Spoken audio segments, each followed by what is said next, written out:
오늘 본문 한번 보도록 하겠습니다.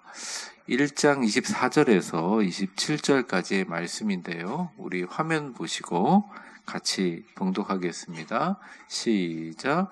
그러므로 하나님께서 그들을 마음의 정욕대로 더러움에 내버려 두사 그들의 몸을 서로 욕되게 하셨으니 이는 그들이 하나님의 진리를 거짓 것으로 바꾸어 피조물을 조물조보다 더 경배하고 섬김이라. 주는 곧 영원히 찬송할 이시로다. 아멘. 이 때문에 하나님께서 그들을 부끄러운 욕심에 내버려 두셨으니 곧 그들의 여자들도 순리대로 쓸 것을 바꾸어 억리로 쓰며 그와 같이 남자들도 순리대로 여자 쓰기를 버리고 서로를 향하여 음욕이 불붙게 하여 한두가 남자와 더불어 부끄러운 일을 행하여 그들의 그릇됨이 상당한 보응을 그들 자신이 받았느니라. 아멘. 28절 이후에도 비슷한 내용이지만 오늘은 27절까지만 우리가 쪼개서 보면서 우리가 신앙생활하면서 좀 이해가 안 되는 관점 하나가 있는 게 뭐냐면, 여러분 지금 지구상에서 아주 수많은 국지전이 벌어지고 있지만 가장 큰 전쟁이 이제 러시아하고 우크라이나 전쟁이 있고, 또 여러분들 너무 잘 아시겠지만 저희가 이제 그리스 성지 순례 딱 결정하고 나서 얼마 지나지가 하마스와 이스라엘의 전쟁, 지금 이제 막 확전하고 있는데 그런 큰 전쟁들이 있지 않습니까? 근데 그 전쟁을 하게 되면 참 엄청 끔찍한 일들이 많이 일어나거든요. 러시아가 했던 그 잔혹한 만행들, 그리고 또 이스라엘도 나름대로 관점이 있고 하마스가 뭐 나쁘다 이렇게 얘기하시는 분들도 있고 여러 관점들이 있지만, 어쨌든 간에 그 사이에서 피해를 당하는 난민들이나 이런 구호단체 분들이 죽는 모습을 보면서 참 마음이 아프잖아요. 근데 우리가 그럴 때 하나님한테 좀 하는 말이 있는 게, 하나님 왜 이걸 내버려 두시나요? 이런 질문입니다. 아마 여기 계신 많은 분보다 가장 많이 그런 질문을 했던 분이 바울이 아닐까 생각합니다. 여러분도 우리 위대한 교회가 이제 7년이 됐죠. 7년이 됐는데 어떤 분이 그러셨어요. 참 힘들 때 왜 저걸 내버려 두는지 모르겠다고 하나님이 그 얘기를 하시더라고요. 그런데 사실은 그 질문에 대해서 신학적으로는 이렇고 성경 말씀은 이렇고 하나님의 뜻은 이렇고 말하기가 참 어려웠습니다. 이 세상에서 가장 말하기 어렵고 애매한 것이 하나님의 뜻이고, 어떤 분이 큰 상처를 당하거나 고통을 당했을 때 그게 하나님의 뜻입니다 이렇게 얘기할 때 정말 미안하기도 하고 마음이 참 아프기도 합니다. 목회자의 마음으로. 하나님의 내버려 두시는 것처럼 보일 때가 많죠.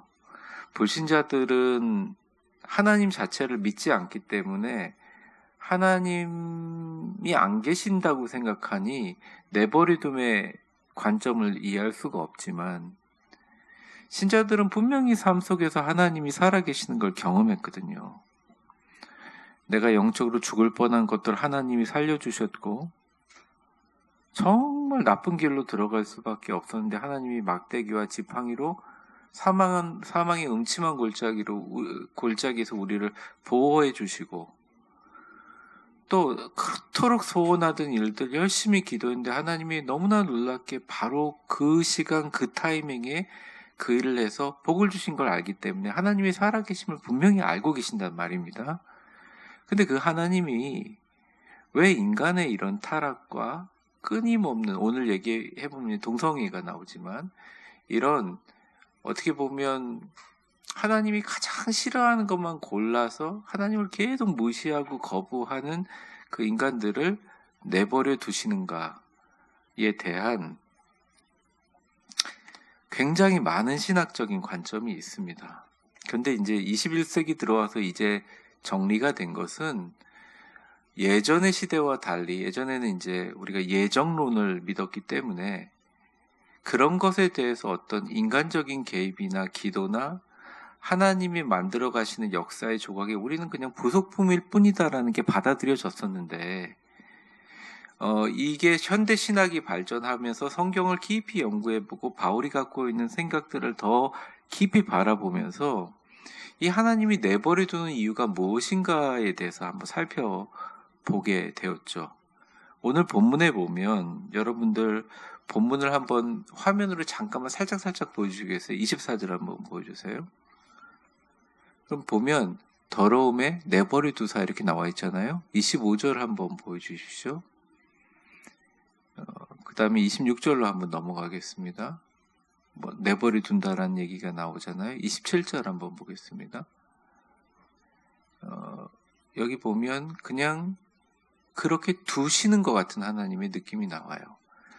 그래서 먼저 헬라어 원어로 오늘 여러분들 교재에 보면 내버려 두다라는 헬라어 원어의 뜻이 먼저 나와 있습니다. 파라디도미라고 되어 있는데 이제 뭐 강점과 이걸 읽는 거는 좀 다르지만 그냥 파라디도미라고 하는데요.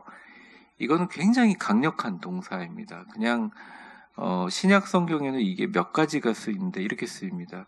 자신의 몸을 불사르게 내어줄 때를 말할 때나 예수님께서 정말 하나님인데도 불구하고 자신을 죽음에다가 내맡길 때 쓰는 단어, 그런 표현들이 이렇게 나와 있어요. 밑에 한번 예시를 한번 보겠습니다. 먼저 고린도전서 13장 3절 말씀 같이 읽어보겠습니다. 시작. 내가 내게 있는 모든 것으로 구제하고 또 내 몸을 불사르게 내줄지라도 사랑이 없으면 내게 아무 유익이 없는. 이게 표현이 정말 불같은 표현이잖아요. 완전히 연소해버리게 준다는 거죠. 완벽하게 버린다는 거죠. 자기 것들을. 자, 갈라디아서 2장 20절 보겠습니다. 시작. 내가 그리스도와 함께 십자가에 못 박혔나니 그런즉 이제는 내가 사는 것이 아니요 오직 내 안에 그리스도께서 사는 것. 이제 내가 육체 가운데 사는 것은 나를 사랑하사 나를 위하여 자신을 버리신 하나님의 아들을 믿는 믿음 안에서 사는 것이라. 네, 우리를 위해서 다 버리셨잖아요. 빨가벗기셔서 온몸이 갈기갈기 찢기시면서 십자가에 달리셨잖아요. 완전히 버리고 포기하시는 것. 마지막 에베소서 5장의 말씀을 읽겠습니다. 시작. 그리스도께서 너희를 사랑한 것 같이 너희도 사랑하는 데 생활하. 우리를 위하여 자신을 버리사 향기로운 제물로 자신을 버리는 것. 이게 에베소서 5장 2절인데요. 에베소서 5장 25절은 제가 실지 않았습니다. 근데 내용을 조금 설명하면 거기에 남편들이 아내를 사랑할 때, 남편들 아내를 사랑할 때 그리스도께서 자기 몸을 교회를 위하여 자기 몸을 버리시듯이 그 아내를 사랑하라 얘기할 때 그 버림을 얘기하는 거죠. 그러니까 쉽게 말하면 이 하나님이 우리를 내버려 둘 때는 완전히 버리고 완전히 포기하고 완전히 내려놓으신다는 것입니다. 그럼 이제 24절, 25절, 26절 하나하나 보면서 하나님이 완전히 내버려 두심이 어떤 건가? 영어로는 giving over인데요. 하나님의 포기, 하나님의 내버려 두심 A번 24절을 보면 제가 읽어볼게요. 그러므로 하나님께서 그들을 마음의 정욕대로 더러움에 내버려 두사 그들의 몸을 서로 욕되게 하게 하셨으니. 당시의 로마의 이 동성애에 대한 명확한 기준이 많은 책들에 나와 있는데 왜 로마가 그렇게 동성애가 그렇게 되었나? 근데 이제 그리스의 역사가들의 입장은 이렇습니다. 이제 여러분들 그리스 신화에 보면 사랑을 연결해주는 그 신이 큐피트고 큐피트가 어린 남자이잖아요. 가장 높은 차원의 성행위는 자기보다 훨씬 어린 남자애를 취하는, 남자들 입장에서 남자애를 취하는 것이 가장 어떤 더 영적이고 더 높은 차원의 성행위라고 봤어요. 그러니까 굉장히 우리가 갖고 있는 성행위는 좀 얕고 그냥 자녀들을 낳고 어떤 생육하고 번식하기 위한 것이고, 조금 높은 차원의 성행위는 그런 거라고 봤던 거죠. 그래서 여러분들이 존경하는 많은 그리스의 그 철학자들이나 그런 사람들이 다 그냥 조금 돌려 말하면 애인들이 다 있었고, 당연히 어린 남자 그 노예들이 다 있었어요. 근데 그게 아주 역겹고 아주 일탈 행위가 아니라 굉장히 높은 어떤 것을 추구하는 행위로 여겼다는 말입니다. 그런 문화가 되게 강했다는 거죠. 근데 바울이 볼 때는 이건 정말 하나님이 그들을 정욕대로 내버려 두는 것처럼 보이는 것밖에 없다는 거예요.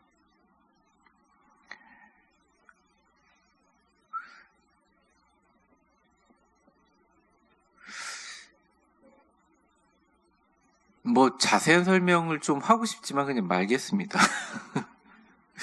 밑에 보면 인간이 끈질기게 하나님을 버릴 때 하나님도 그들을 버리신다.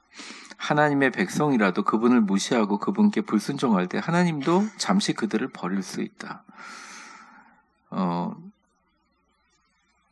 제가 그냥 질문해 보겠습니다. 당시에 이 로마의 문화권에 살아가고 있던 에베소, 빌립보, 갈라디아, 이런 지방에 있는 교회 신자들이 영향을 받았을까요? 안 받았을까요?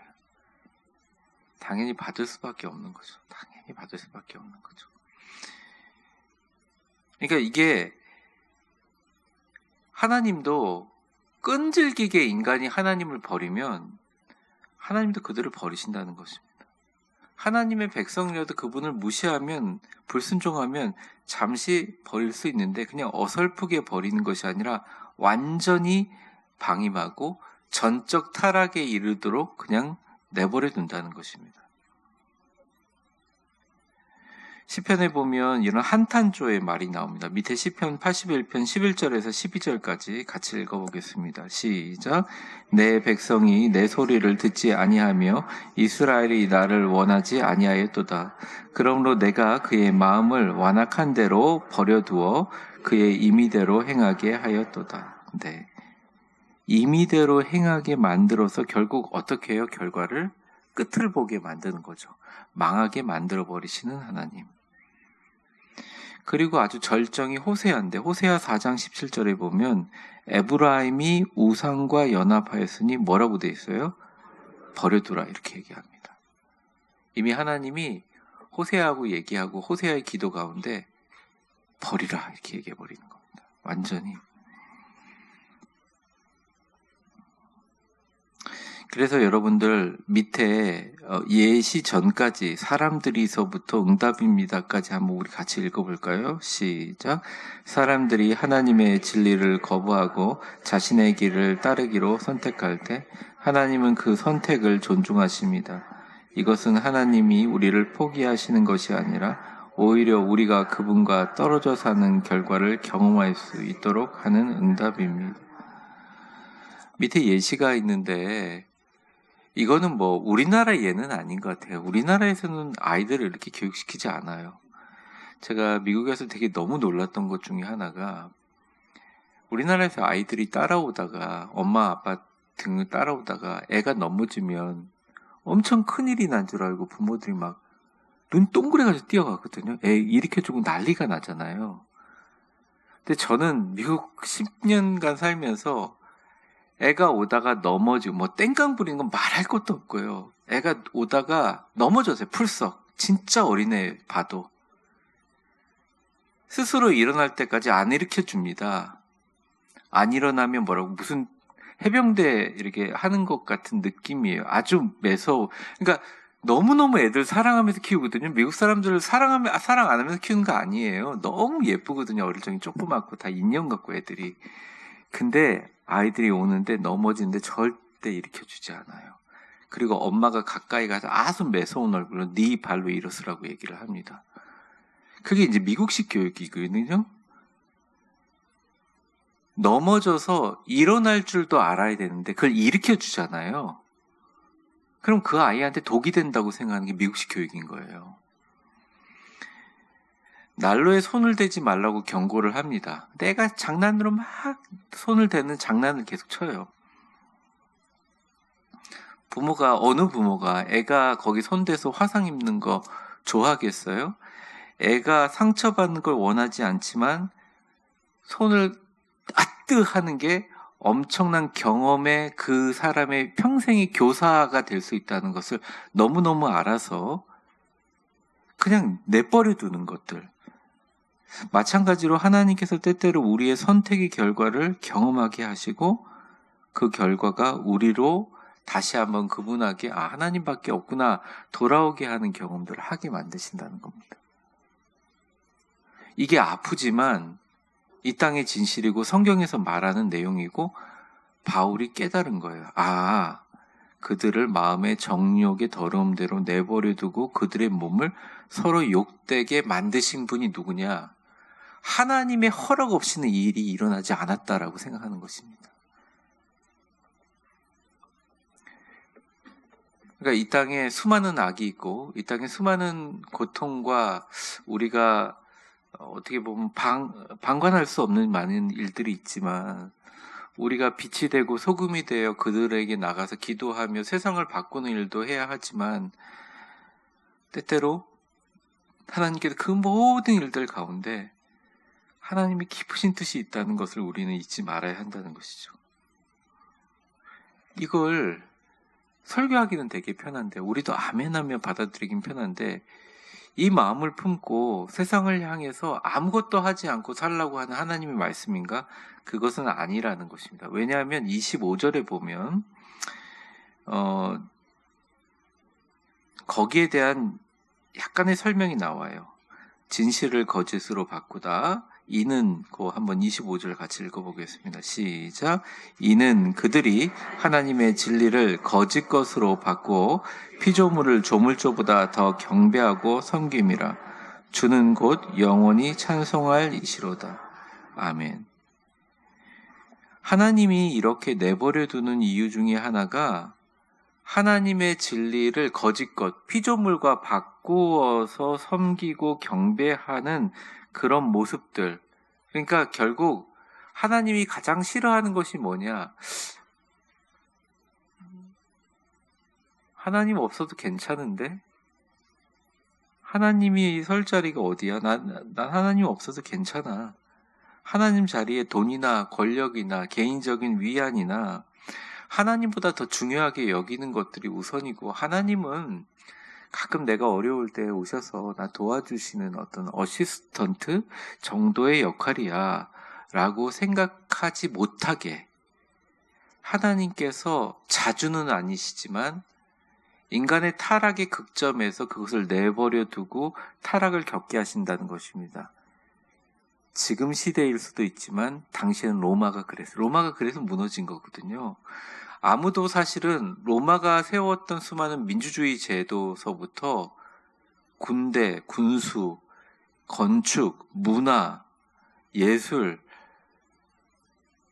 사실 지금이랑 비교해도 다 아시겠지만 어마어마한 거였거든요. 절대 로마는 무너질 수 있는 상황이 아니에요. 게다가 로마는 어떤 나라를 정복하면 그 나라에게 자치권을 주고 총독제도를 두어서 어쨌든 그걸 잘 유지. 근데 내부적인 일단 황제서부터 굉장한 타락, 극도의 타락으로 무너져가는 선택의 결과를 경험하게 하고 로마가 무너질 즈음에 기독교 그리고 유럽이 세계 기독교를 세계화하는 틀이 돼버리는 역사가 일어났다는 것이죠. 그래서 하나님이 내버려 두시는 가장 큰 이유 중에 하나는 저는 단연코 우상 숭배입니다. 하나님보다 행복이가 중요하다고 하면 결과를 치르게 해주시고, 하나님의 말씀을 듣는 것보다 개인의 자유가 더 중요하다고 이야기하게 되면 그 결과를 보여주시는 하나님이라는 거죠. 그래서 죄의 본질은 하나님의 자리에 다른 것을 두는 것, 불멸의 하나님 대신 동물과 새와 죽을 인간의 형상을 숭배하는 것, 무엇보다 하나님과 중요하게 여기는 우상 숭배의 관점으로 봤다는 것입니다.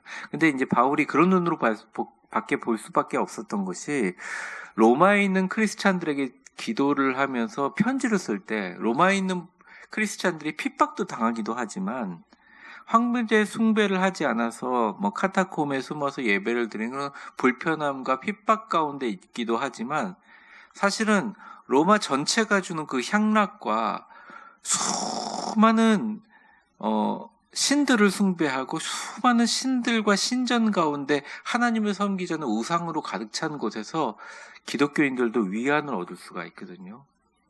그래서 얘기하는 것입니다. 이거 그냥 즐기는 게 아니다, 이게. 하나님이 내버려 두지만 뜻이 있고, 이 내버려 둠은 심판하기 위한 것이고, 그 심판을 통해서 다시 한번 너희에게 나밖에 필요 없다, 나 외에는 없다라는 걸 보여주기 위한 하나님의 방법이라는 것입니다. 그래서 C번에 보면 선택의 결과에 이렇게 나옵니다. 26절과 27절인데요. 오늘은 동성애만 관해서 조금 집중 나왔는데, 이 때문에부터 같이 읽겠습니다. 시작. 이 때문에 하나님께서 그들을 부끄러운 욕심에 내버려 두셨으니 곧 그들의 여자들도 순리대로 쓸 것을 바꾸어 영리로 쓰며 그와 같이 남자들도 틀리대로 여자를 쓰기를 버리고 서로를 향하여 음욕이 부릴 듯하며 남자가 남자와 더불어 부끄러운 일을 행하여 그들의 그릇 때문에 상당한 보응을 그들이 받았느니라. 이게 지금 읽어도 좀 원색적인데, 사실은 헬라어 원문을 읽으면 좀 더 원색적입니다. 그래서 그 몇몇 자유신학자, 물론 19세기 신학자이긴 하지만 독일의 19세기 신학자들은 이 부분은 누가 좀 동성연애나 이런 하나님 타락에 대한 악심을 가지고 조금 편집이 들어갔다라고 할 정도예요. 왜 여기 보면요, 왜 여자들이라고 하는 말과 남자들이란 말을 암컷이라는 단어를 쓰는 헬라어로 썼어요. 그리고 수컷이라는 거를 쓰고, 그 다음에 쓰기를 버리고 바꾸어 영리로 쓰며 이런 단어들이 있잖아요. 그러니까 너무너무 분노가 있었던 거죠. 바울에게는 그러한 분노와 역겨움과 모욕감 같은 것들이 있을 겁니다. 그러면서 이제 맨 마지막에 뭐라고 하냐면, 빨간 글씨로 보면 그들의 그릇 때문에, 이제 그들의 잘못 때문에 상당한 보응을 그들이 자신이 받았다, 이렇게 얘기합니다. 많은 사람들이 동성애에 대한 질병을 에이즈 정도로만 이해를 하시지만, 사실은 로마 시대서부터 지금 현대 의사 기술이 안 돼 있을 뿐이지 너무 많은 질병들이 있었대요. 그리고 대량으로 죽는 일들이 많았다는 겁니다. 역사 기록에 보면. 근데 제가 이게 한국이니까 이런 설교를 하잖아요. 근데 미국에 가서는 하지 못해요. 이런 설교를 할 수가 없습니다. 되게 위험한 설교죠. 그래서 앞에 말씀처럼 25절에 하나님의 진리를 거짓 것으로 바꾸어 라고 하는 시대적인 성향이 이 시대도 있어요. 왜 동성애자들을 차별하느냐, 이런 말들이 갑니다. 그러니까 우리 기독교에서 차별법 금지 이렇게 하면, 물론 그게 정치적인 색깔도 있어서 제가 강단에서는 거의 얘기하지 못하고 조심스럽기도 하고요. 각자 입장이 다르니까 되게 조심스러운데, 그냥 그 차별금지법을 반대하는 입장에 대해서 잠깐 말씀을 드리면, 어설프게 미국의 나쁜 것을 따라하는 거죠. 사실은 이번에 트럼프가 당선되면서 미국이 가지고 있는 차별금지법을 제일 먼저 철폐하겠다고 공약을 했어요. 일단 미국의 중고등학교에 가보면 주마다 다르지만 동성애가 합법적인 주에서는 남자 화장실, 여자 화장실 붙이지를 않습니다. 그냥 같이 쓰게 해요. 그리고 선생님들을 부를 때 남성 선생님, 남자 선생님, 여자 선생님 하지 못하게 합니다. 논문을 쓸 때도 남성, 여성이 아니라 person, 사람이라고 쓰게 만들어요. 그렇게 구분하는 게 차별이라는 거죠. 여러분들이 너무나 잘 마시고 있는 스타벅스 회장, 하버드 슐츠라는 굉장한 기업인이 있는데 그 사람이 아주 독실한 기독교 신자이거든요. 그 기독교 신자가 한 번은 10년 전일 거예요. 리더십 서밋이라고 하는 미국의 가장 좋은 기독교 어떤 모임이고, 윌로우 크릭 교회에서 개최한 아주 큰 축제인데 거기서 세계적으로 유명한 기업가가 강연을 하기로 했어요. 근데 이제 강연을 초청받아가지고 그 사람이 강연하기로 했다가 2주 전인가 포기를 했어요. 왜 포기를 했냐면 거기 있는 목사님이 제안을 걸었거든요. 동성애에 대해서 찬성하는 입장을 보이시면 안 됩니다. 그랬더니 저는 동성애를 반대하고 저는 아주 독실한 기독교인이고 그리고 하나님의 도움으로 이렇게 기업이 커졌지만 제가 동성애에 대해 반대되는 입장을 가지고 그 강단에 섰다고 하면 저희 기업이 위험합니다. 그래서 뒤로 물러섰어요. 의도된 건 아니겠지만 전 세계에서 현금을 가장 많이 갖고 있는 기업을 물론 뭐 아랍 기업이고 뭐 다 하면 뭐 많겠죠. 뭐 있겠죠. 그런데 이제 공식적으로 미국 주 정부가 갖고 있는 돈보다 더 많은 캐시를 갖고 있는 기업이 애플입니다. 애플. 근데 여러분 애플의 그 CEO가 아예 드러냈잖아요. 그냥 이렇게 정확하게 말하면 남성 동성 연애자세요. 그리고 벌써 이제 10년이 흘렀네요. 2014년에 미국에서 가장 큰 교단이고 또 미국 내에서 가장 저명한 미국 장로교 PCUSA에서 동성애 자에게 목사 안수를 허락했습니다. 그래서 사실은 한국 교단이 많이 나왔거든요. 근데 저는 동성애자, 비동성애자 뭐 그런 분리나 아니면 동성애자를 혐오하자 뭐 이런 말이 아니라 하나님의 진리를 왜 자꾸 인간의 얕은 지혜로 바꾸려고 하는지 모르겠어요. 여러분 미국의 동성애자들을 위한 교단이 있거든요. 그 교단 이름이 뭔지 아세요? 교단 이름이 The Dignity예요. Dignity가 영어로 이야기하면 존엄입니다. 우리 내가 내 나름대로 존엄 품격 있게 죽고 싶다 그래도 존엄사라고 하잖아요. 그런 죽는 것을 택한 뭐 네덜란드나 그럴 때 쓰는 그 존엄이에요. 우리를 존중할 수 있는 권위를 교단 이름으로 탁 세운 거예요. 근데 지금 뭐 시대가 아무리 변하지만 뭐 이런 것들이 이제 법제화되고 그러니까 아마 이제 기독교인들이 막지 않나 생각합니다. 동성애는 정상이라고 얘기하진 않지만 미국 내에서는 동성애는 비정상이 아니다라고 얘기합니다. 이거 말장난 아니에요, 사실? 그래서 제가 이 사람들을 타락하게 하나님이 내버려 두시면 그 끝을 보게 하시고 멸망하게 하시는 그 멸망의 수순에 구약 시대에 동성애가 있었어요. 대표적인 게 소돔과 고모라예요. 롯과 아브라함이 있는 곳에 찾아와서 남자들하고 성교하기를 원해 사람들이 밖에서 막 이렇게 있으니까 천사가 찾아왔는데도 그들을 끌어내라고 내어달라고 얘기하는 그래서 아주 좀 과격하고 역겨운 성행위를 이야기할 때 영어 단어가 소도미라고 합니다. 이게 소돔에 관한 것들.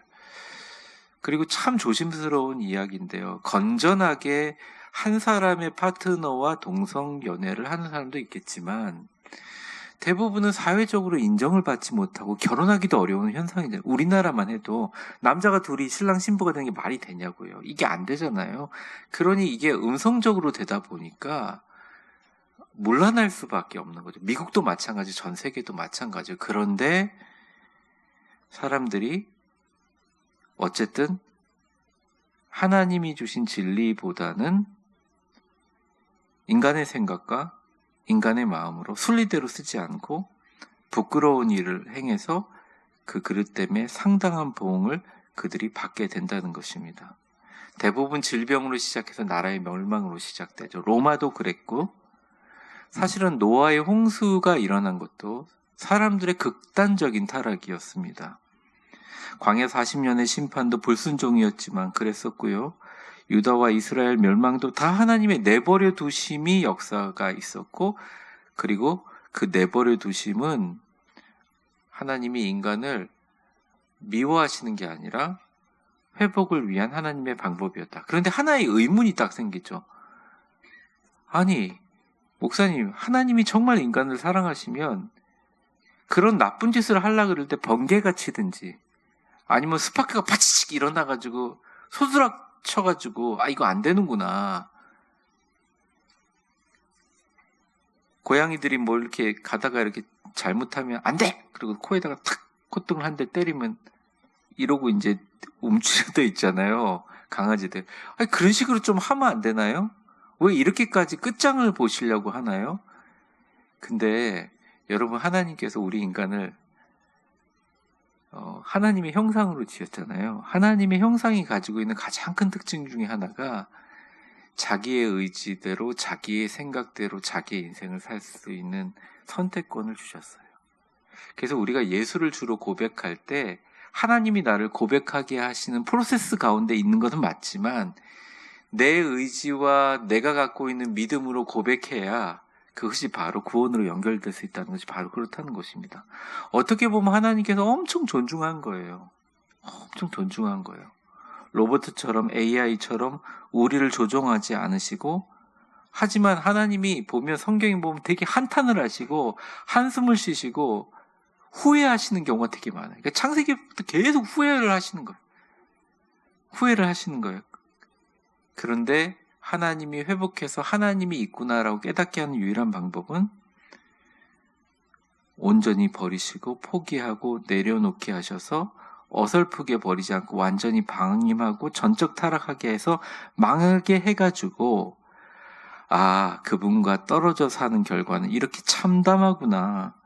다시 주님께 돌아와야겠다. 탕자처럼 우리를 돌아오게 하시는 하나님의 계획이라는 것입니다. 우리가 세상의 악을 보면서 우리에게 보여지는 수많은 세상에 보이는 부조리를 보면서 우리는 앞으로 어떻게 해야 될까요? 저는 세상을 위해서 기도하는 것 되게 중요하다고 생각합니다. 그런데 그것보다 더 중요한 것은 이러한 하나님의 내버려둠을 하나님이 우리를 망하게 하시기 위해서 버리는 것이 아니라 하나님의 깨달음을 깨닫게 하기 위한 하나님의 방법이라는 것을 우리는 믿어야 된다는 것이죠. 심판이 아니고 하나님이 살피고 돌아오라는 주님의 초대라는 것입니다. 요즘에 시간을 좀 내서 근력 운동을 좀 하고 있습니다. 새벽기도 갔다 와서 근력 운동을 하고 있는데 우리 어르신들도 근력 운동을 좀 하셨으면 좋겠어요. 이런 얘기를 하잖아요. 앞으로 남은 여생에 돈을 많이 벌든지 몸을 잘 만들든지 둘 중에 하나를 해야 된다. 왜냐하면 전 국민이 요양보호사 시대에 들어가는데 이제 100세까지 다 사시거든요. 웬만하면. 근데 요즘 수가로 해도 매일 요양을 받는 사람들은 한 달에 600만 원 정도가 든다 그래요. 살아있는 동안. 그게 금액이 얼마입니까? 그래서 사실은 운동하고 근력 만들고 몸을 잘 만드는 게 너무너무 중요하다 그래서 저도 근육을 하는데 무척 아파요. 사실. 그리고 빨리 자라지도 않아요. 더 마르고요. 사람이 더 초췌해 보입니다. 퀭 하고 이렇게 됩니다. 잘 먹어야 되고 그러는데요. 근육을 고통이 있고 손상하게 만드는 유일한 이유는 강하게 만들기 위함이잖아요. 하나님이 인간을 망하게 하시려고 하셨으면 노아 홍수 때 다 쓸어버리셨겠죠. 하나님이 언제든 제가 말씀드리잖아요. 수직으로 1분만 전 세계가 지진이 나면 지구는 없어진다. 항상 수평으로 하기 때문에. 근데 하나님께서 이 우주의 공기와 습도와 이 궤도와 행성들이 부딪히지 않게 이 완벽하게 유지하시면서 이 인간의 모든 것을 방임하시는 것처럼 보이는 이유는 언제든지 회복해서 돌아오는 우리들을 기다리고 계시는 하나님의 사랑이라는 것을 오늘 말씀을 통해서 깨닫는 여러분이 되셨으면 좋겠습니다. 나라를 위해서 기도해 주시고 앞으로 하나님이 우리 교회와 우리의 삶 속에서 여러 일들을 보여주실 텐데 그래도 언제나 우리 하나님은 우리를 사랑하시고 인도하신다. 잊지 않으시는 여러분 되시기를 바랍니다. 우리 결론을 같이 읽는데요. 결론에 보면 하나님께서 우리의 선택을 존중하시지만 언제나 회복하실 준비가 되어 계시다 이렇게 나와 있습니다. 비록서부터 마지막까지 우리 같이 한번 읽어보겠습니다. 시작. 비록 하나님께서 때때로 우리의 선택에 우리를 맡기시지만 그것이 결코 최종 심판은 아닙니다. 그 대신 그것은 우리에게 그분이 필요하다는 것을 기회입니다. 이 구절은 우리가 어디서 하나님으로부터 멀어졌는지 살펴보고 돌아오라는 그분의 초대를 생각해 보라는 요청입니다. 하나님은 부재하지 않으십니다. 그분은 참을성 있게 기다리시며 치유하고 회복하실 준비가 되어 계십니다. 아멘. 우리 같이 기도하는 시간 갖겠습니다. 축복합니다. 이제는 우리 주 예수 그리스도의 은혜와 역사의 주관자가 되신 하나님 아버지의 사랑과 성령의 충만하심과 교통하심이 이 세상에 이렇게 악이 편만하고 하나님이 그 악한 것들을 내버려 두는 것에 대해서 때로는 당신의 마음을 헤아릴 수 없을지라도 언제나 주님 뜻 안에 우리가 있음을 깨닫고 우리를 통해서 하나님의 위대한 역사를 이룰 줄 믿사오니 주여 우리가 이 세상의 빛과 소금이 되어 내 주변의 사람들에게 먼저 예수를 전하고 그들이 이를 깨닫게 하기 위한 성령님의 역사를 구하는 인생 살게 하여 주시옵소서. 기도하며 집으로 돌아가는 사랑하는 수요예배에 참석한 모든 성도님들 한 분 한 분 머리 위에 이제와 영원히 함께 계실 것을 간절히 축원하옵나이다. 아멘.